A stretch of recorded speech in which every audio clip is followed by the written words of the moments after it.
Bonjour à toutes et à tous, donc je suis Jean Le Fur, je suis chercheur à l'IRD et je développe des modèles de simulation pour étudier des populations de rongeurs, ravageurs de cultures ou réservoirs de zoonoses. Donc je vais vous présenter ce que nous on a fait en termes d'approche bio-inspirée. En termes de contexte, dans le domaine de l'informatique, l'approche bio-inspirée en général permet la résolution de questions d'algorithmique ou d'ingénierie et qui sont sans rapport avec le modèle biologique utilisé, comme les réseaux neuronaux, par exemple, pour de la robotique.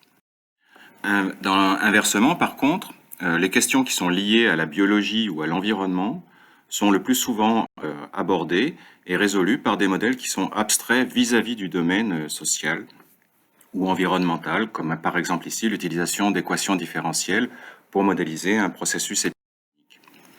Et quand ces problèmes sont multi-échelles, multi-processus et multi-acteurs, ces modèles peuvent être difficiles à maîtriser, comme par exemple ici une étude sur le risque épidémique lié aux rongeurs dans un village du Sahel qui nécessite de prendre en compte la dynamique de bactéries, de tiques porteuses, de rongeurs réservoirs, de prédateurs comme des chats et différents types d'environnements ou des habitants et différents types d'environnements, l'environnement rural, le marché ou tout petit comme les terriers et les nids où se font certaines interactions. Donc on a exploré deux directions de type bio-inspiré pour laquelle la nature propose des solutions qui nous ont paru élégantes et que l'on pouvait transcrire en informatique. La première, c'est d'essayer de mimer la classification phylogénique pour représenter des acteurs qui sont de différentes natures. Donc voilà la classification phylogénique telle qu'elle a été proposée par Darwin, où en fait chaque branche va hériter des caractères de ses ancêtres et acquérir de nouveaux caractères qui la caractérisent. Et cet héritage, et donc les différents caractères s'accumulent le long de l'arbre, et cet héritage est réalisé par un génome qui est transmissible à la descendance. Et en fait, en informatique, on a un formalisme équivalent qui s'appelle l'héritage objet et qui permet de mimer cette classification en spécifiant de plus en plus différentes catégories. Ce qu'on a fait en plusieurs étapes, la première a été de modéliser de façon informatique des chromosomes qui portaient différents types de gènes, chacun de ces gènes donnant des traits, ce qu'on appelle des traits biologiques, aux organismes qui les portent. Et donc on a différents types de caryotypes, d'ensemble de chromosomes. Ces génomes-là sont mis dans une arborescence objet et donc héritent successivement des traits des ancêtres de la classification.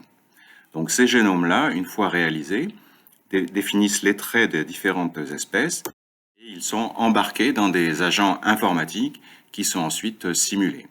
Et cette méthode-là peut être appliquée de façon identique aussi bien à différents types d'êtres vivants comme des animaux, des végétaux, etc. La deuxième direction qu'on a explorée, c'est simultanément c'est d'essayer d'exploiter le principe d'imbrication de la nature, qui est un principe fondamental, dans lequel, par exemple, les pays incluent des villes, qui incluent des concessions, qui incluent des maisons, etc.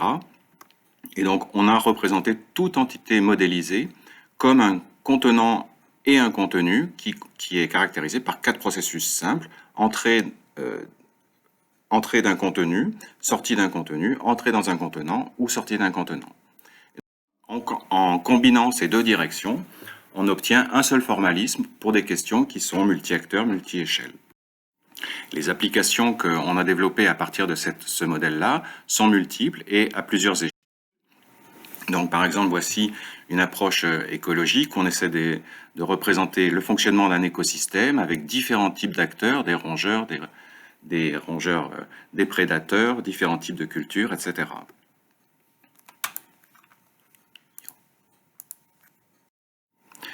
Une autre application à une toute autre échelle, c'est représenter une expérimentation d'hybridation expérimentale entre espèces jumelles, où là, ici, les espèces peuvent se reproduire et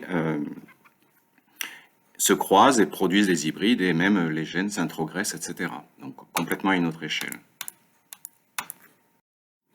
Voici, à l'échelle d'un pays, on a représenté avec ce même modèle différents transporteurs humains et le fait que des rongeurs puissent monter dans des camions et se déplacer d'une ville qui profite des différents états de culture au sein d'un paysage de Poitou-Charentes.